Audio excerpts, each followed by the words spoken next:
Hey, this is Joel. Thanks for checking out this video. I wanted to do a little video to just kind of show something that I was messing around with lately. I was listening to, not Abbey Road, Revolver, the Beatles' Revolver album from 1966, specifically listening to Eleanor Rigby. I've always loved that song, and I love the double track effect that they did on it, what they called ADT. And I got the Recording the Beatles book, a few years ago when it came out, and read all about how they did ADT because I never did quite understand it, but then that explained it, which was really cool. And I was listening to that the other day, and I thought I want to kind of mess around with that and kind of see how that's different than just using sort of normal delay type of effects for doubling things. And so this is kind of, I opened up this song, a friend of mine named John Bacon, singer-songwriter kind of thing, and was just decided to put it on his voice and just play around with it. So this is kind of where I am at this point. Do a deer drinking from a stream. You're paranoid, some things lurking. Turn it up a little. In the darkness, deer meets coyote.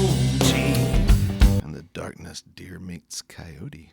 That's kind of dark. Anyway, okay, so that's the ADT effect. Listen to it again, but listen to it primarily, and by the way, use the best speakers and headphones that you have to help you hear this, because this is kind of a subtle, between the variations that I'm going to show you, it's kind of a subtle thing. But listen again, and listen primarily to the consonants and the higher frequencies, the air in his voice, because that kind of reveals to you that there's sort of this organic relationship between the left and right that's happening. Do a deer drinking from a stream. It kind of sounds like two people, two performances. Some things lurking in the darkness. Deer meets coyote. Okay, now to contrast that, I'm going to put this delay, make sure this delay is not modulating. No modulation. Okay, just a straight flat 12 millisecond delay. That sounds like this. Do a deer drinking from a stream. Very wide, Paranoid, very stereo, some things lurking. but you can tell it's a static. In the darkness, deer meets coyote. You can tell it's a static relationship between the left and right. Nothing is changing, and the air and the consonant frequencies reveal that is a very static relationship, which sounds more mechanical to me, less organic. It sounds more like an effect and less like actual double tracking. And the ADT effect, which I'll play again, just listen, a little bit more organic, a little more like two performances. Do a deer drinking from a stream. You're paranoid, some things lurking. Not everything's happening at the same relationship. Deer meets coyote. Okay. So what did I do? Well, I'll show you real quick what I did for the delay, obviously. Here's the actual track, this one called Vox, and it's just going out bus 7. I've got a little processing on it. But then it goes out bus 7, and then I've got these auxiliary inputs here that are all bus 7. One of them is totally left alone. It's just hard panned right. That's just the track. And then all I've done on this one, hard panned left, is put a 12 millisecond delay static. There's no modulation. And that's the delayed track. So you're literally just getting the track with itself delayed. And by the way, you may notice I've actually turned this one up. This is at plus 2.8, and this is minus 9.2. No, excuse me, not minus 9.2. This is at 0. There you go. Nice, Joel. So this is a little bit louder over here, but it sounds... Do a deer. This is an aside from my main point, by the way, but I'm thinking about it, so I want to share it because I think it's interesting and I think it's useful for people to understand this when they use delays. The one that arrives a little bit later, which is this one right here, panned on the left.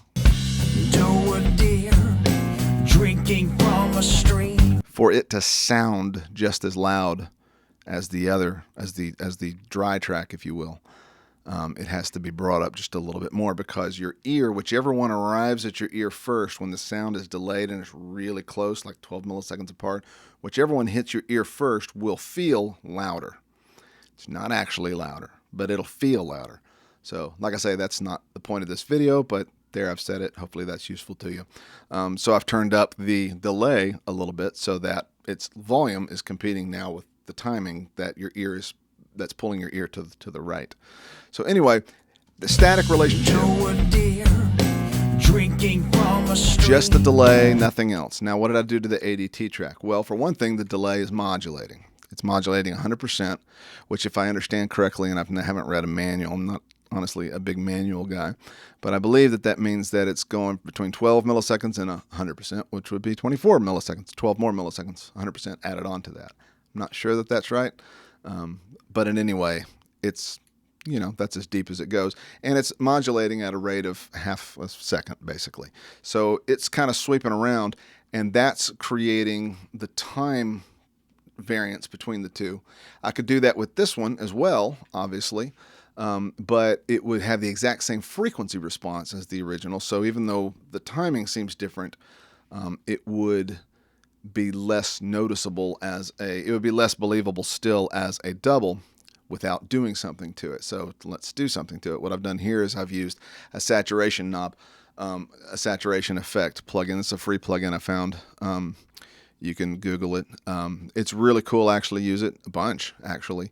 But the reason I used that was because on the original effect that I think Ken Townsend was the name of the guy who worked at Abbey Road, took care of all the equipment and maintained everything and built special things for the Beatles mostly.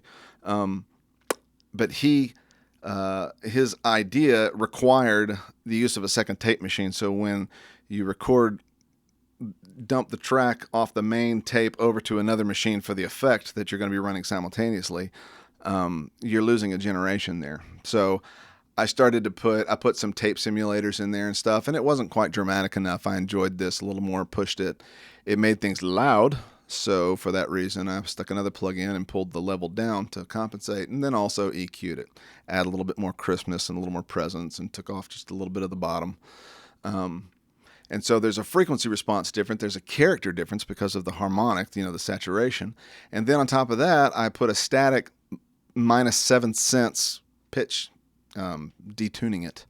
So that, again, and there's no modulation on this effect. It's just static. The reason I did that was because whenever you're slowing down a tape machine, which was part of the ADT effect with your thumb or whatever, each time you slow it down, obviously the pitch is going to drop too.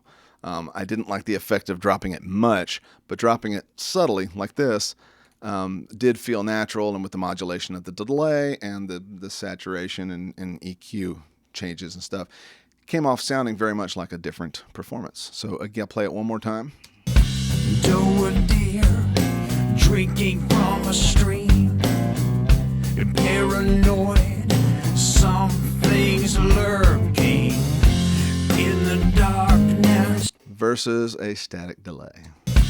Doe a deer, drinking from a stream. And that's cool. Paranoid. For one thing, it feels louder, but it's a cool effect. But if the track that I was working on was mechanical, it was programmed and very metronomic and maybe industrial percussion samples and things like that, if it felt more machine-like, I might just go with the straight delay because that feels more like an effect.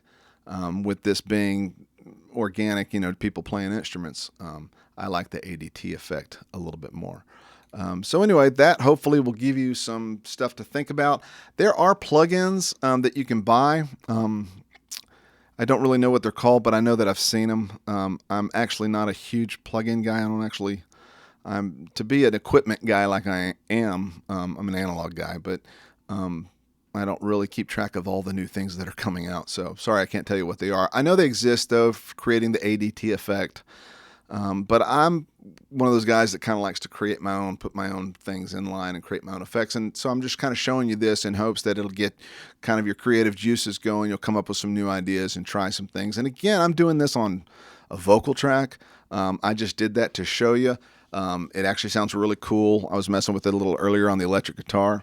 There's lots of different things that you could use this on, and obviously with the various plugins that you can choose and the settings, and there's a lot of creativity. But I would encourage you to just experiment and come out with fresh, original things that are uniquely yours, instead of just calling up presets from other people, from other plugins and whatnot.